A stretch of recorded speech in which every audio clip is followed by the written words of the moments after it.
Hey, good afternoon, YouTube. It's a quick hangout drive for lunchtime here. I wanted to discuss a couple items that came up from the last video I did on integrity and SHTF, and there was a lot of good comments, and I think it brought up a lot of good thought, and I wanted to give you a view better than looking at me commenting on this. So a lot of good stuff brought up. I think the primary number one thing that came out of that whole thing that people wanted to make sure we understood is have your decision-making process set on how you're going to bring people in, and you're basically what'll end up as an integration process. You know, when you bring in any small group or individual, you're going to give them the 10th degree pretty much on where they are, who they're from, what they do, how they got here, why they're here, etc., etc. And the stories match up. You know, you're going to want to separate them within their group, and make sure you individually question their motives and their claims, and make sure it all matches up, right? So that would be number one, and that goes into your pre-SHTF planning and preparations. And that was kind of a foregone conclusion in my last video, but I think that's definitely important to put out there, that whatever you plan on doing, make sure you have that process set. Like I said, a couple people pointed out, are you going to have a designated individual that makes those decisions? You know, if you're the head of the household, or are you going to have a council-like environment where, you know, the head of households get together, or some sort of council that gets together and makes this final decision? And that also would go for evicting anybody from the group, or corporal punishment, as it would be for retribution on infractions committed. You know, this individual that we talked about, you know, ended up lying to the group, which was fairly significant. But at what level do you forgive and let them move on? You know, what's the punishment going to be? And it's got to be significant enough to prevent it from happening again within the group, I guess you would say. But beyond that, I think one thing I wanted to bring out in that topic as well is shouldn't we value integrity as much today as we do after a collapse? And like one person brought up, it's like lying is almost accepted as a means of getting your way or of survival. And they brought up the reality TV show where they vote you off the island and everything else. But lying is like a common practice, and deceit, you know. And it's like almost common culture now that, hey, deceit and lying, that's how you're going to survive. That's how you're going to get by. If you don't do that, you're not going to make it. And those are the ones that get kicked. The honest ones are the ones that leave first, right? So that's an interesting take on it. It's probably pretty pervasive in the non-prepping community, at least, and in, you know, in the bigger cultural acceptance. So you're going to get people that are shaped by that culture into your group probably at some point, if you stick around, or even you already have them in your group already. That says it's shown itself. So that's something. Our current culture pervades this lack of integrity, and you know, that's a shame. You want to weed that out early, obviously, beforehand.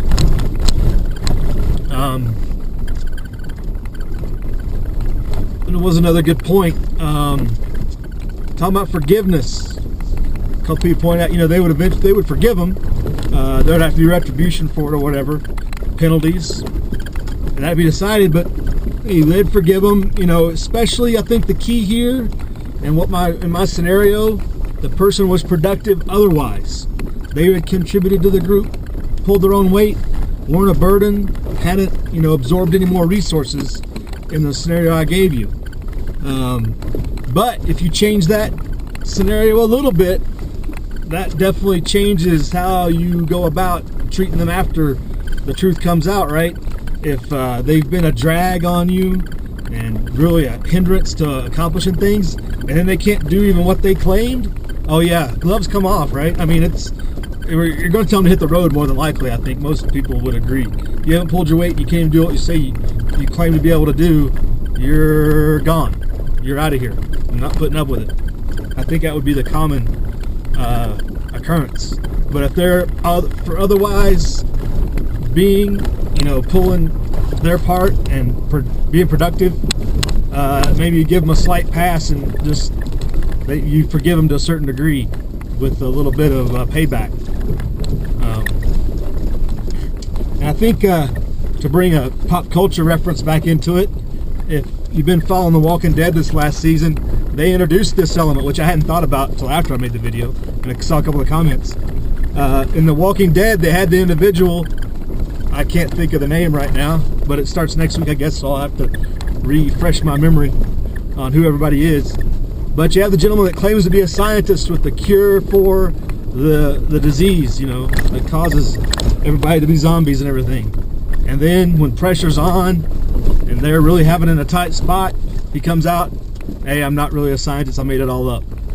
I mean, and he gets a literal beatdown, and which is understandable. And then this, in the Walking Dead scenario, if you haven't watched it or you want to watch it, you might want to, if you want to watch the last season, this is going to be a spoiler, so don't watch it. But basically, he's been a big burden on the group the whole time. He can't do anything for himself. He can't provide his own security. He doesn't do anything. Everybody is protecting him because they have hope that he will get them, once they get to DC, that he will save the day. And when that comes out, it pretty much, crushes everybody's dreams, and he gets a pretty good beatdown. And in a scenario like that, where you got somebody who has only got a real specific skill set and totally worthless otherwise, what do you do? It looks like in The Walking Dead, he's going to stick around. Eugene, that's his name, Eugene. Eugene's going to stick around and be part of the group, but he better pick up a gun, if you know what I'm saying, because he's been pretty worthless otherwise. And it goes into the backstory how he got picked up. He found a guy in a desperate time, looking for something, and desperate, any sign of hope. And there's Eugene saying, "Hey, I can solve all this. I just need help to get me to Washington D.C." And that one guy clings to that his whole time. And the group did as a group. A lot of them did that. So that's kind of an example of how that all could go down too. When Eugene came, he just met the one individual, and they brought people into a group on that basis of, hey, help us, this guy's gonna help save the planet, type thinking. But that ends up not being true, and so he kind of made the group out of a lie, if you will. That's even an more interesting circumstance. What if you end up in a group that has all these promises and doesn't deliver? I mean, can you hit the road? I mean, in The Walking Dead, you're not going to be able to just go it alone, as we've seen. That's a very difficult circumstance. But you can't necessarily hang out with a bunch of liars either. But if you have one individual in the group or a certain circumstance in the group that causes that, you to bond to them because they have a certain hope or a certain survival factor, the situation may be kind of reversed. You've come upon a bunch of liars or the one liar that's led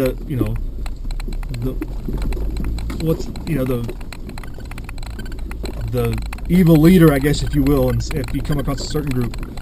So I'm dragging this on, I'm sorry about that, but that's an example of kind of how that scenario could be flipped as far as integrity goes and trust in people.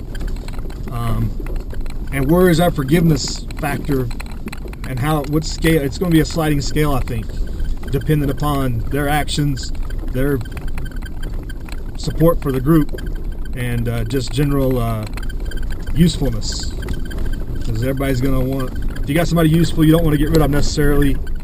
And then there's the whole, in my last scenario, you've had 3 months to bond with them, or 4 months, so there's a certain bonding factor, and everything else. So how long they've been in the group before they've, are proven and vetted otherwise, and everything has a part to do with that.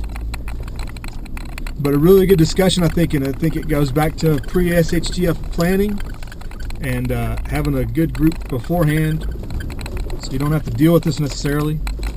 But Other than that, I like the comments. I like to hear your comments on a couple of the things I just talked about here, especially the forgiveness factor. But I guess the prepared mind has been out of action. I saw he did a video the other day and I thought he was good to go, but I guess he's still under the weather. So hopefully we'll let him recover before he comments. I'm not his substitute by any means.